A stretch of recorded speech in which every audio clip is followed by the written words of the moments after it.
All right, friends. Our last lecture in the series for week two deals with intubation, specifically with RSI, so rapid sequence intubation, drug-induced intubation, peri-arrest situations, and then difficult airway situations.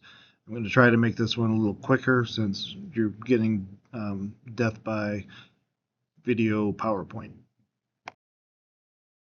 So for this lecture, the PowerPoint itself is a little less fancy, but basically we're going to try to pull together everything we've done with airway, with ventilation to date, and apply that to intubation strategy. We'll look at four specific areas: rapid sequence intubation, drug facilitated or sedation assisted intubation, peri-arrest and crash airway management, and overall difficult airway strategy. So you can couple this with the lecture from Dr. Price on airway pharmacology, and hopefully it'll kind of piece everything together. My goal is for you to be able to look at a patient, pick a reasonable approach, and know in advance what your backup plans are if that first plan does not work. As far as learning objectives go, this lecture builds directly on the earlier sessions. So airway anatomy and physiology, airway assessment, oxygenation, ventilation, end-tidal CO2, ABGs, airway pharmacology, etc. We're moving on from understanding physiology and monitoring to making high-risk decisions about putting a tube in and which one to put it in and how. In critical care transport, intubation is especially dangerous because the patients are already marginal and the environment is unforgiving.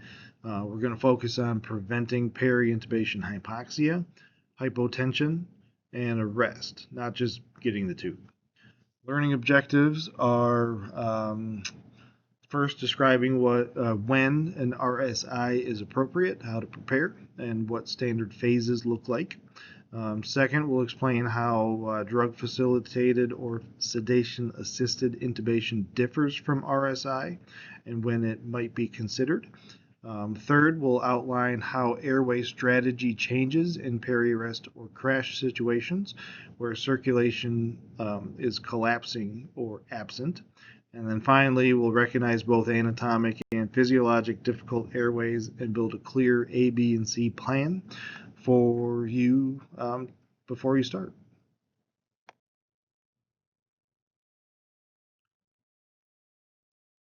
Airway in the transport environment is pretty tough. Airway management in ground and air transport is shaped by cramped spaces, vibration, noise, and limited personnel, which all increase the complexity of intubation. Unlike fixed facilities like hospitals, transport teams have delayed access to surgical backup, additional equipment, and everything else. So first pass success and maintaining oxygen and perfusion are especially important. Patients are frequently in dangerous physiology, including shock, severe hypoxemia, traumatic brain injury, sepsis, all of which mean that even brief apneic periods or blood pressure drops during intubation can precipitate cardiac arrest. Students should approach every transport airway with a structured plan and a strong bias towards strategies that minimize hypoxia and minimize hypotension. Let's start with RSI. RSI, or rapid sequence intubation, is a controlled technique where we administer a rapid acting induction agent, immediately followed by a neuromuscular blockade or a neuromuscular blocker to produce unconsciousness and paralysis for tracheal intubation.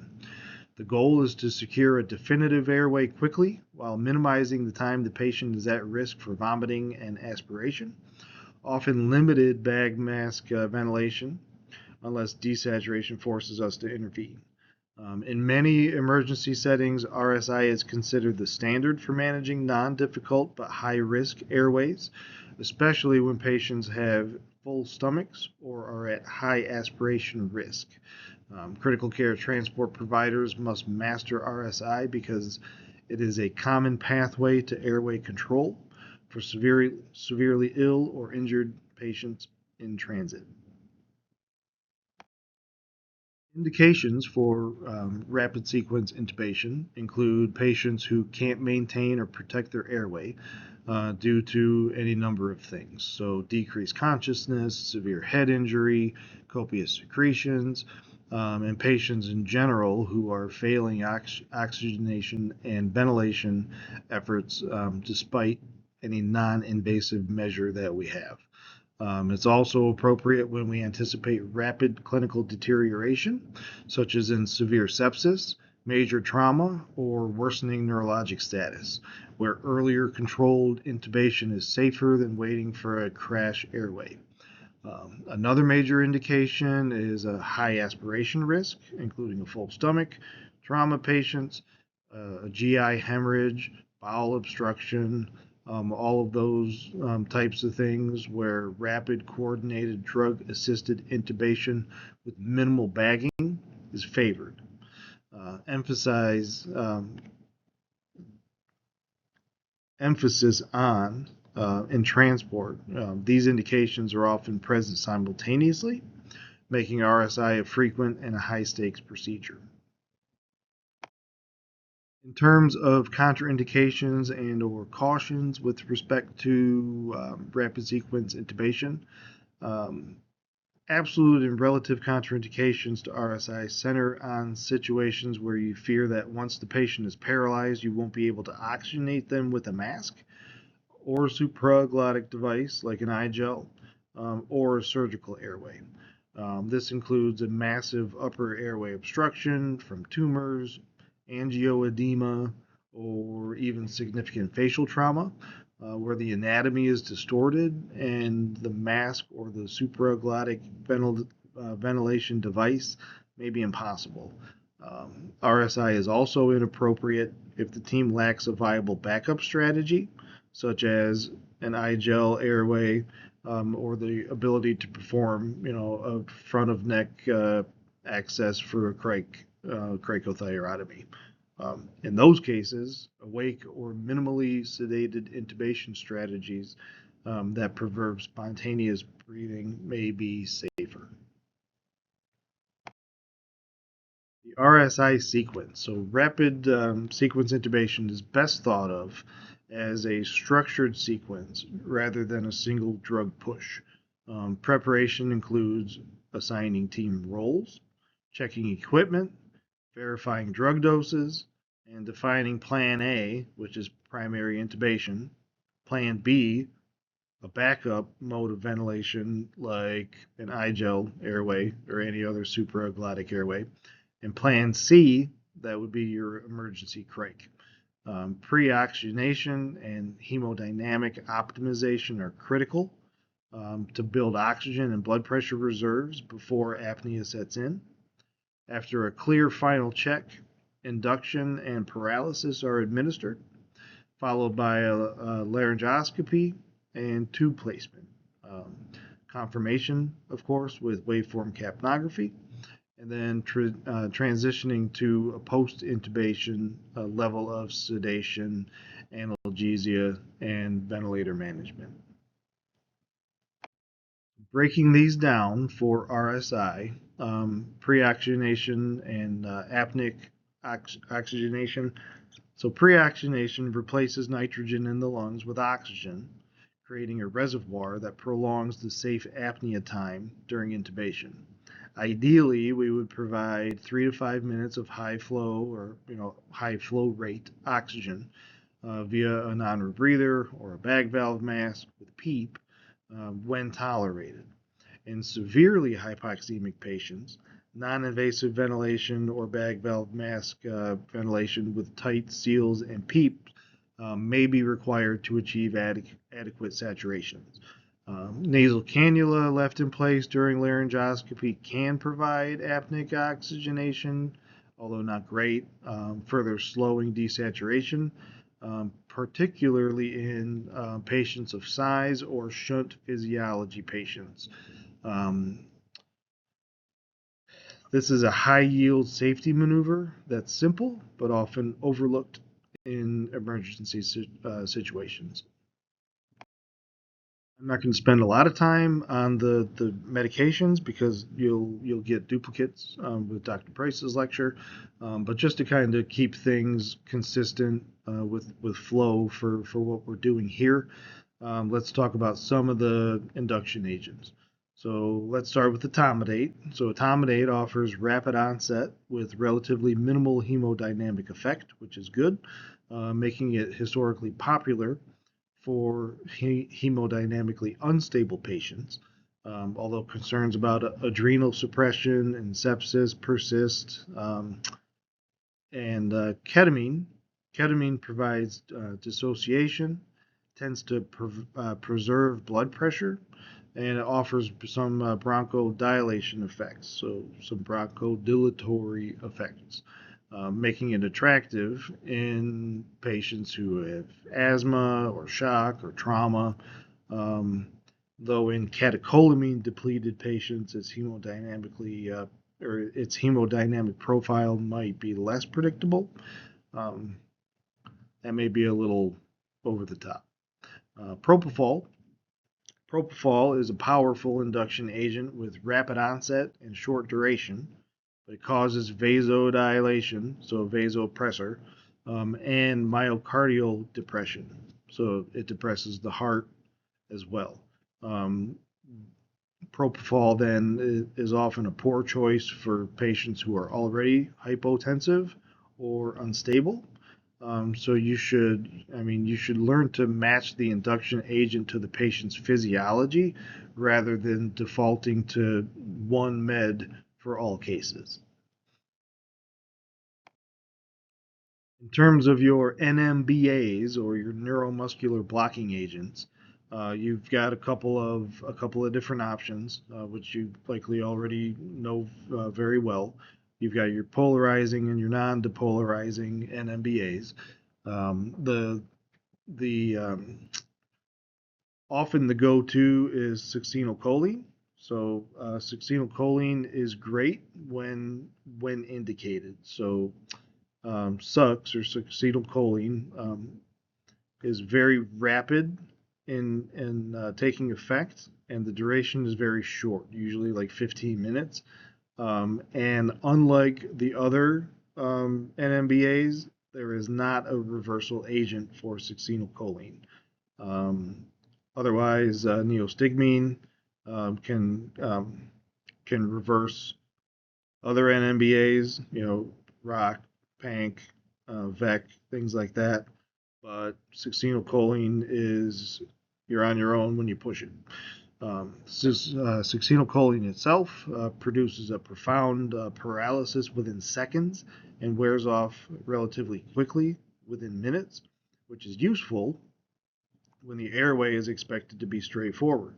However, succinylcholine should be contraindicated in patients that in conditions that predispose to things like dangerous potassium release, like burns, crush injuries, neuromuscular disease, chronic paralysis. Not the best for those. Rocuronium or rock, that can achieve acceptable onset at higher doses, and it avoids some of succinylcholine's contraindications, but the duration is much longer. So if an intubation fails and ventilation is difficult, the patient is at risk for remaining paralyzed and have prolonged periods of hypoxia as a result. Transport providers need to balance onset time, duration, and contraindications when they're selecting an NMBA, and should always have a clear rescue plan before paralyzing a patient. This is a risk-benefit or a risk-reward, and the analysis of that is often tested on advanced airway and critical care exams.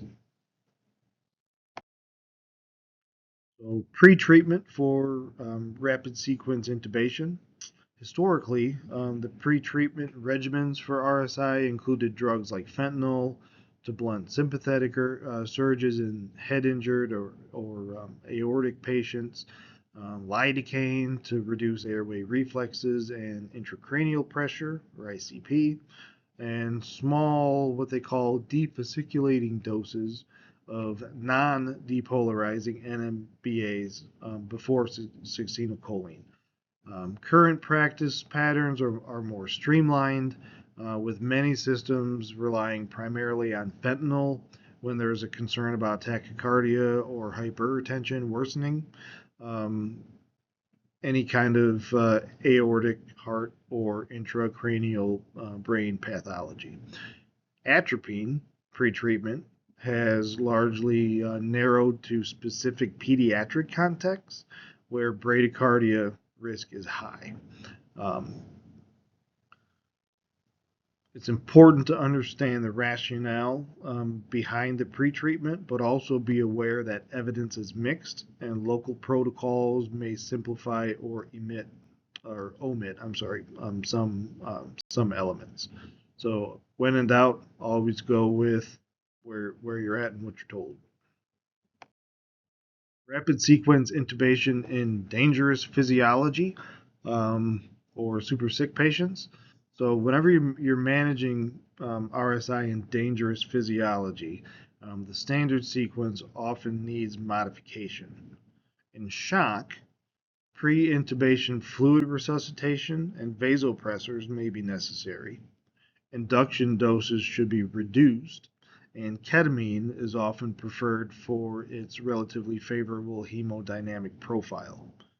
In severely hypoxemic patients, especially those with any kind of physiologic shunt, um, especially with those, prolonged pre-oxygenation with NIV, so non-invasive ventilation, or bag valve mask ventilation, and sometimes delayed sequence intubation using ketamine to allow tolerance of non-invasive life support.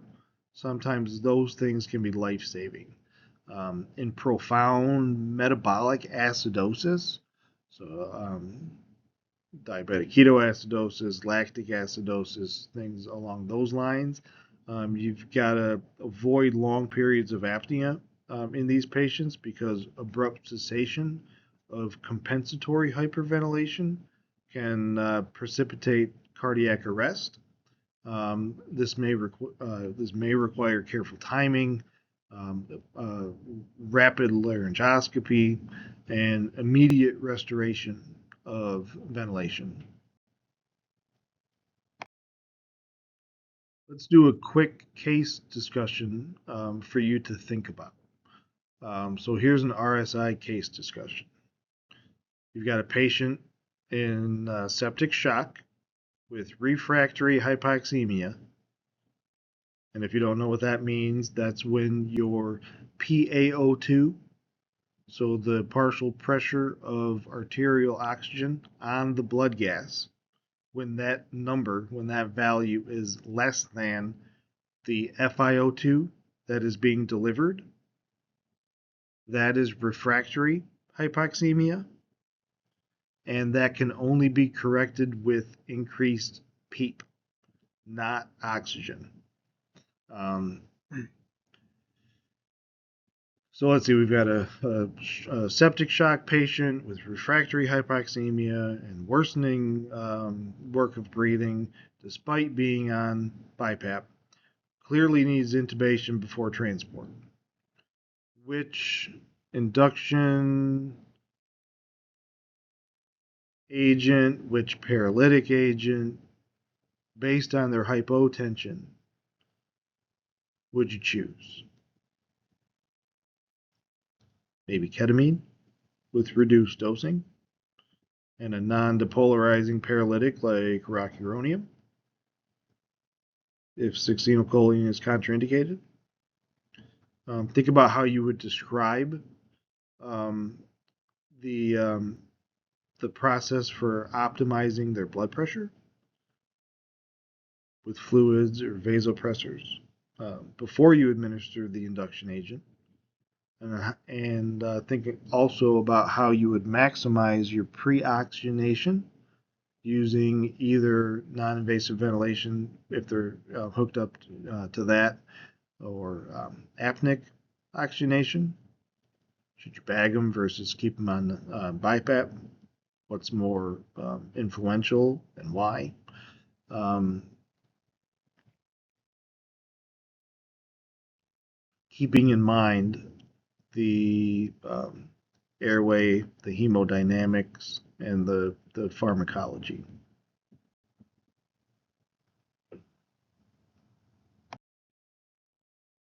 Shift gears to drug-facilitated intubation. Drug-facilitated intubation, it refers to the use of sedative or dissociative medications to deepen a patient's level of consciousness and tolerance of airway instrumentations, sticking or the laryngoscope and the ET tube down, without using an NMBA, without using a neuromuscular blocker. The core goal for this is to maintain spontaneous breathing and some airway reflexes in situations where paralysis is considered dangerously risky or when paralytics are unavailable. So this strategy differs both from RSI, um, which intentionally abolishes the respiratory effort, RSI does, and from crash intubation, where immediate laryngoscopy is attempted with little or no pharmacologic support, often in cardiac arrest. In transport, drug facilitated approaches can be useful in anticipated difficult airways where rescue ventilation options are limited.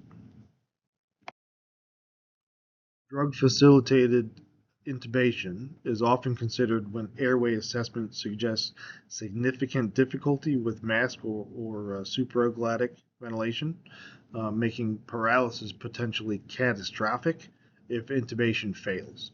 By preserving spontaneous respirations, you can abort the attempt if laryngoscopy becomes unsafe while the patient continues to ventilate on their own.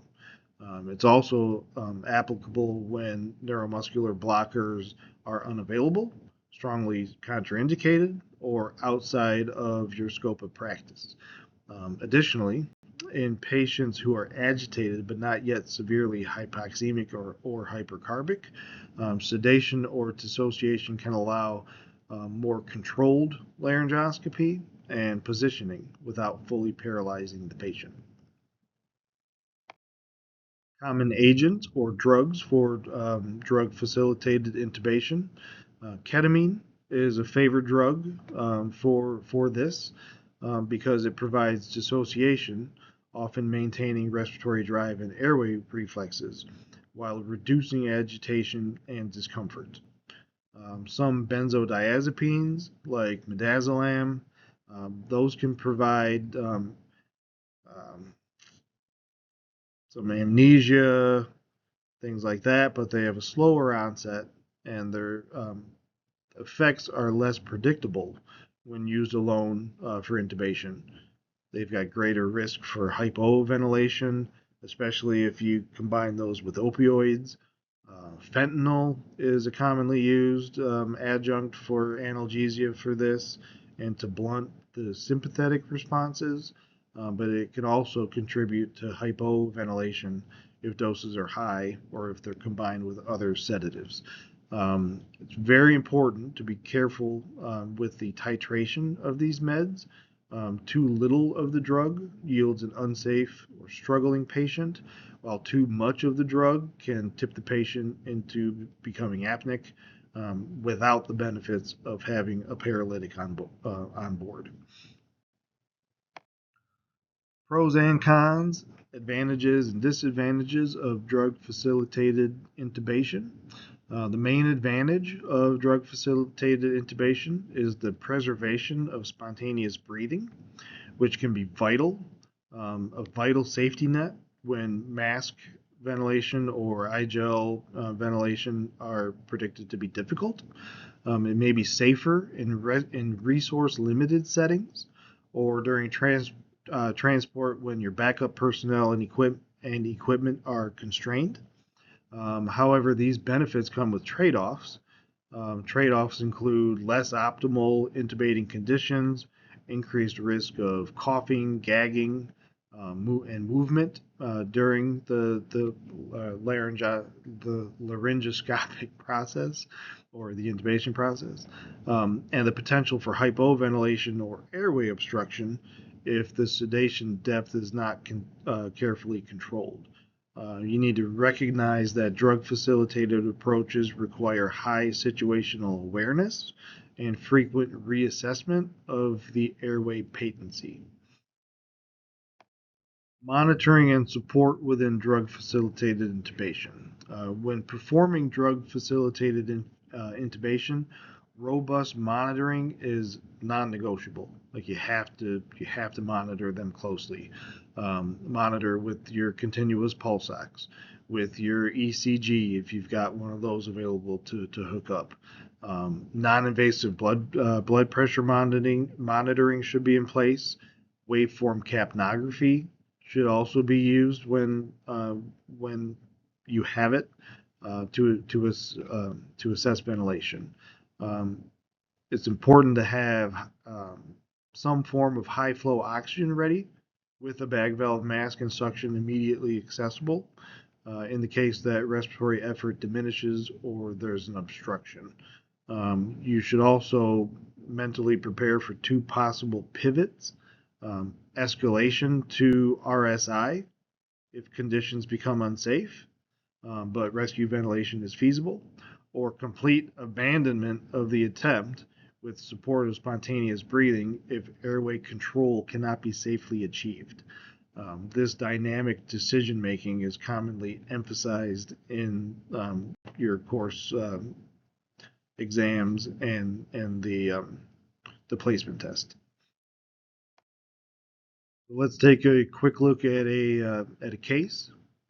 So here we've got a morbidly obese patient with clear predictors of a difficult airway. Large neck circumference, limited mouth opening, potential for a difficult BVM ventilation. Let's say they're saturating reasonably, but they're very agitated. In a situation like a helicopter or rotor wing setting, say you've got limited personnel, limited equipment, the choice between doing a drug facilitated intubation versus an RSI or an awake intubation, those all become a little more nuanced. Think about articulating how to preserve spontaneous breathing and how that may alter the risk profile and what additional preparations you need to do in order to support drug facilitated intubation versus RSI. So this one in particular this case will encourage you to integrate airway assessment, the transport environment, and the pharmacologic strategy selection. So what do you think?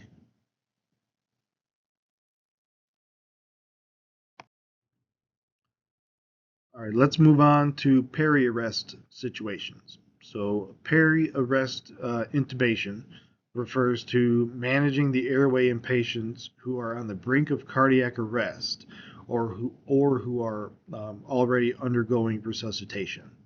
In this group, blood pressure and oxygen reserves are so tenuous that standard RSI approaches may precipitate pulseless arrest if not carefully adapted. For example, even modest drops in systemic vascular resistance, SVR, or myocardial depression from induction agents can be fatal in profound shock and prolonged apnea in severely hypoxemic patients, can lead to arrest. So transport providers need to be able to recognize peri-arrest physiology early and modify their airway strategy accordingly.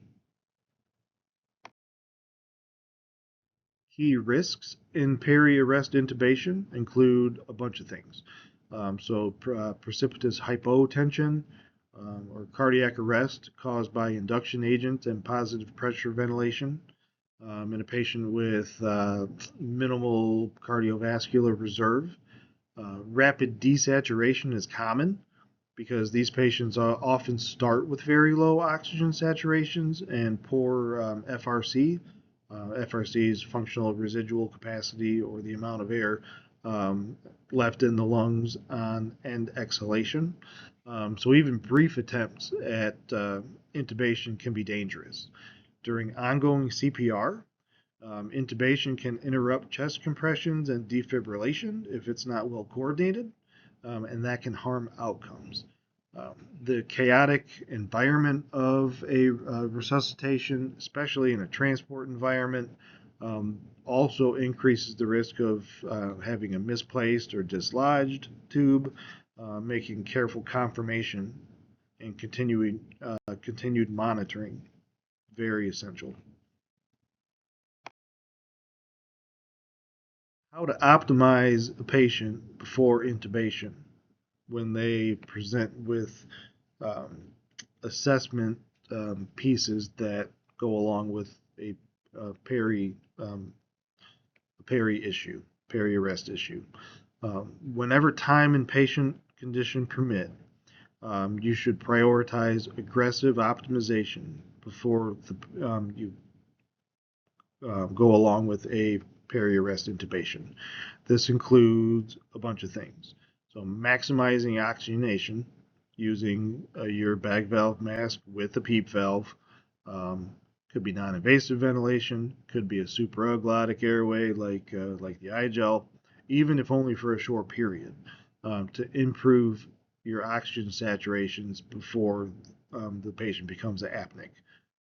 Hemodynamic support in the form of IV fluids, vasopressors, things like that. Those can raise blood pressure to a safer range before introducing the additional stress of any other drug induction or any positive pressure ventilation. In some cases, treating immediately reversible causes, such as a tension pneumo or severe hypovolemia, those may take priority over a rapid intubation, and a brief delay to stabilize the patient can ultimately be safer than rushing to the tube. In peri-arrest patients who have some residual perfusion, induction doses often need to be significantly reduced to avoid catastrophic hypotension, and ketamine is commonly favored because it tends to preserve blood pressure better than the other agents. In a full cardiac arrest, some protocols allow intubation without induction drugs, as the patient is already unresponsive, though this must be weighed against potential increases in the ICP or reflex responses, especially in those with partially perfused states. Neuromuscular blockers should be used thoughtfully, balancing the need for excellent intubating conditions against the risk of prolonged paralysis if intubation and ventilation fail. Put emphasis on, like when you're doing attempts, intubation attempts, they should be swift and decisive with a low threshold to switch to something like an iGel if intubation proves to be too difficult. When you're looking at an intubation strategy during CPR, know that high quality chest compressions and timely defibrillation take precedent over any kind of intubation strategy. Airway management should be integrated without causing significant interruptions in the compressions and ventilation. Many resuscitation guidelines support initial use of bag valve mask ventilation and iGel type devices to maintain oxygenation and ventilation while compressions continue. Endotracheal intubation can be attempted when enough personnel are available to minimize compression pauses, and that's usually during planned rhythm checks. Waveform capnography is critical not only for confirming tube placement, but also for monitoring the effectiveness of CPR and identifying the return of spontaneous circulation, or ROSC. Preventing peri-intubation arrest all starts with early recognition of high-risk patients, such as those who are on high vasopressor doses, those with severe hypoxemia, or those with significant acidosis. A structured airway checklist and a brief team huddle can definitely help to ensure that everyone is aware of the plan, the drug doses, the monitoring mechanisms, and any backup strategies before you even start. Administering a pre-intubation fluid bolus or a vasopressor bolus can mitigate the hemodynamic crash that sometimes follows induction with the medications, and positive pressure ventilation. You should always be willing to pause, adjust your plan, switch to a less aggressive approach, anything along those lines if the patient shows signs of rapid deterioration during your intubation prep.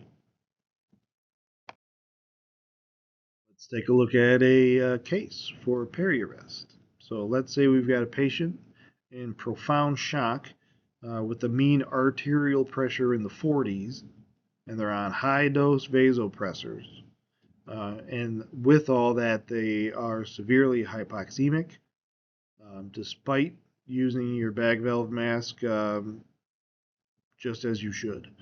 Um, think about whether you would proceed directly to intubation or if you should spend additional time on something like hemodynamic or oxygen optimization, and what indicators might guide your decision.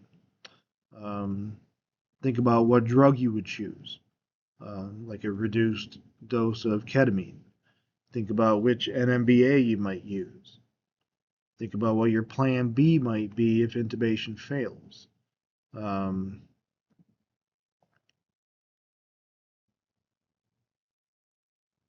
always think about, the integration of your clinical judgment, the pharmacology, and difficult airway planning, especially in a peri-arrest setting.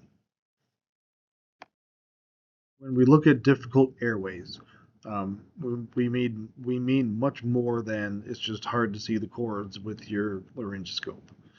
Um, it encompasses all sorts of things like difficulty with mask ventilation, difficulty with placing a supraglottic airway, difficult laryngoscopy, uh, patient's physiology, secretions, anything that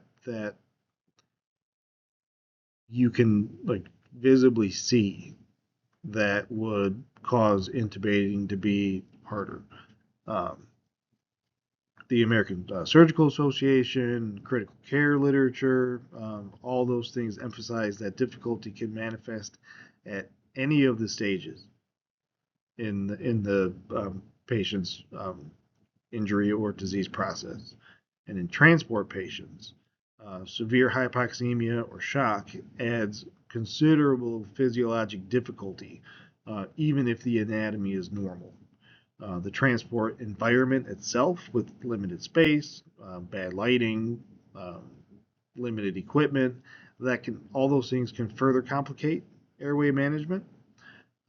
Effective difficult airway management relies on a structured, stepwise approach with predefined backup strategies rather than just improvising and figuring out, oh, shit, what to do, if you fail.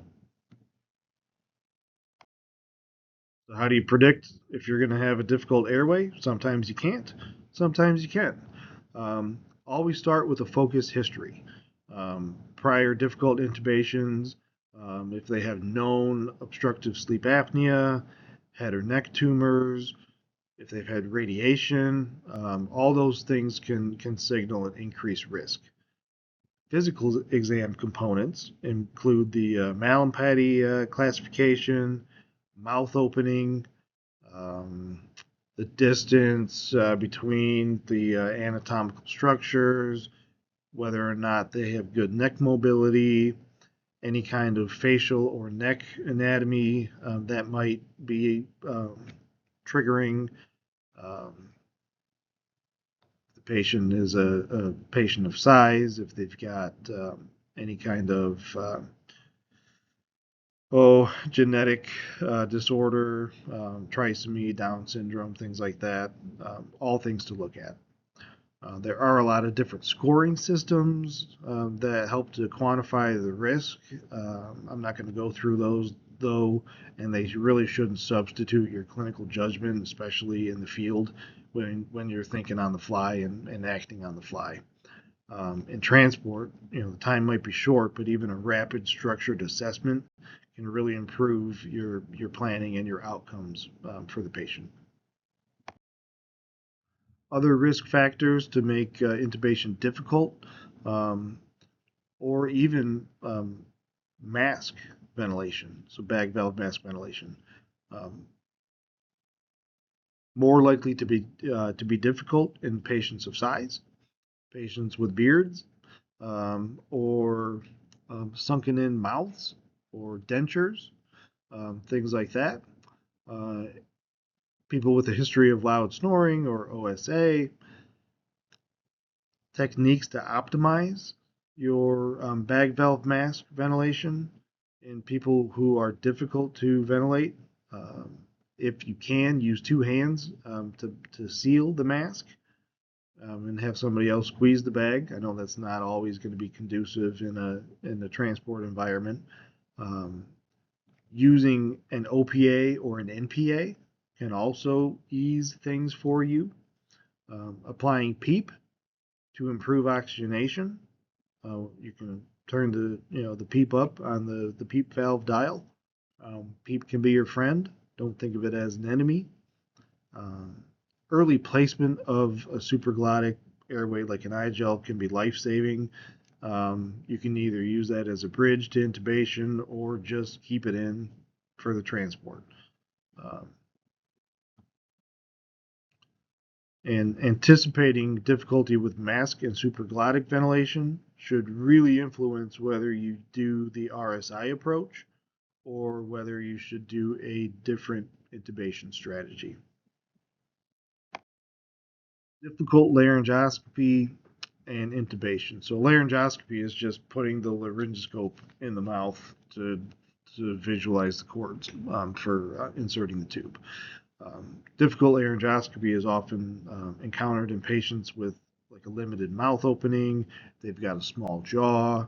If they've got anteriorly positioned larynges or reduced neck mobility due to arthritis or immobilization devices if they're in a C-collar, stuff like that. Trauma patients with facial injuries and bleeding, bariatric patients with large necks and a lot of excess tissue. Those also present unique visualization challenges when looking at the vocal cords. Um, Making sure that you have optimal positioning, including the old sniffer's position or ramped positioning with the external auditory meatus aligned with the sternal notch. That's a little more advanced.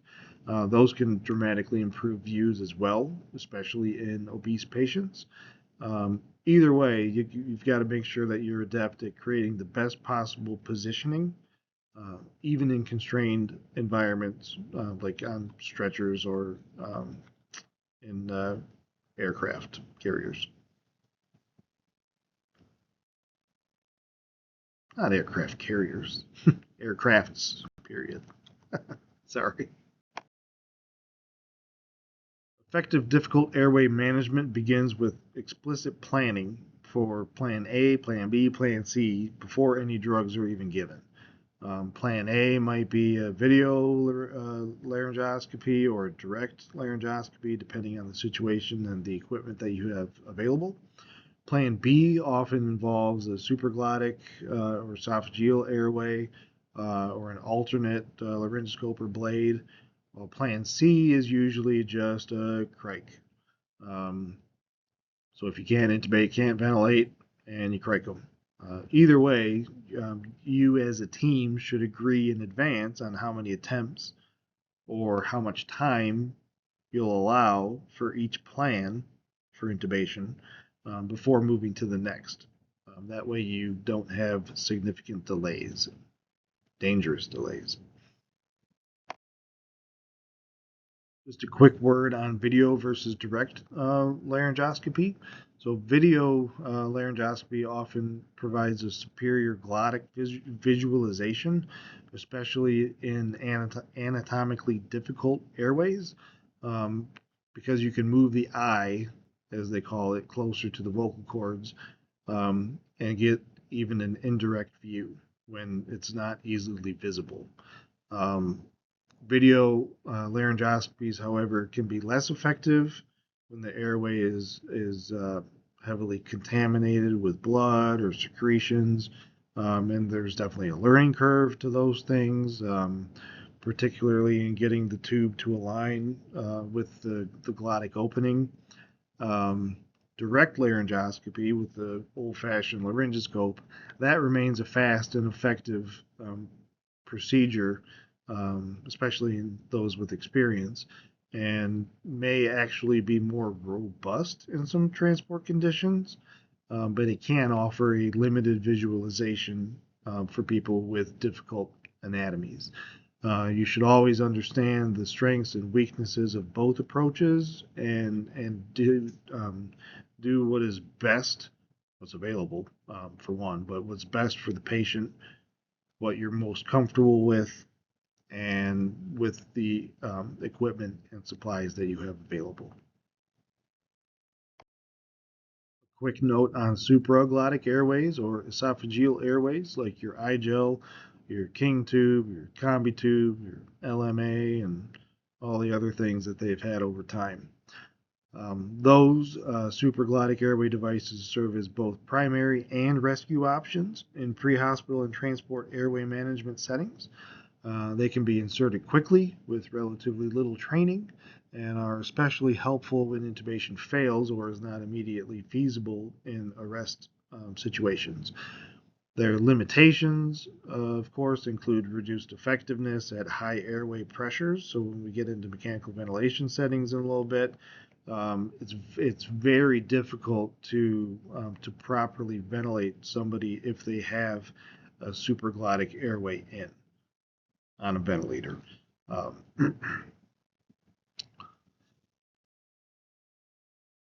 let's see.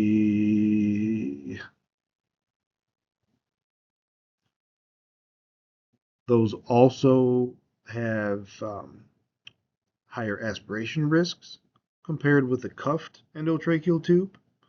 But either way, they're essential tools in difficult airway algorithms and should be readily available, especially as your plan B. And you shouldn't be afraid to use them. And finally, your plan C, when all else fails and you can't get an airway and need one, well, cric them. So front of neck access, usually in the form of a cricothyrotomy. That would be your final rescue option when both intubation and non-invasive ventilation measures have failed and the patient is still rapidly deteriorating. Crics are time critical, life saving procedures that should be performed without delay as soon as you know you can't intubate or can't ventilate. Um, successful crics require appropriate equipment, being familiar with the surface anatomy, and repeated practice through simulation and procedural training, which you will not get from me. um, Either way, every difficult airway plan should explicitly include front of neck access as a possible endpoint, and ensure that at least one team member available is prepared to do it if you have to. Finally, key takeaways. Um, Reminder that RSI, rapid sequence intubation, it's a powerful tool, but it carries a substantial risk, especially in unstable transport patients. So, drug choices and timing need to reflect each patient's physiology. Uh, Drug facilitated intubation can be valuable when paralysis is risky or unavailable, but it demands meticulous monitoring and the ability to respond quickly to changes in respiratory effort. In peri-arrest cases, resuscitation and physiologic optimization often matter more than rapid intubation, and airway strategies must be adapted to avoid pushing patients into cardiac arrest. Across all scenarios, effective difficult airway management depends on anticipating problems, planning multiple steps ahead, and being willing to execute rescue strategies, including supraglottic or cric procedures without delay. Thank you very much for sticking around till the end.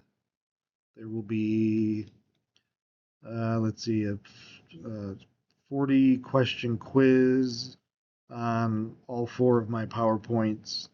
No notebook, no note, and that will be in. I'm just kidding. There's no quiz. Have a good week.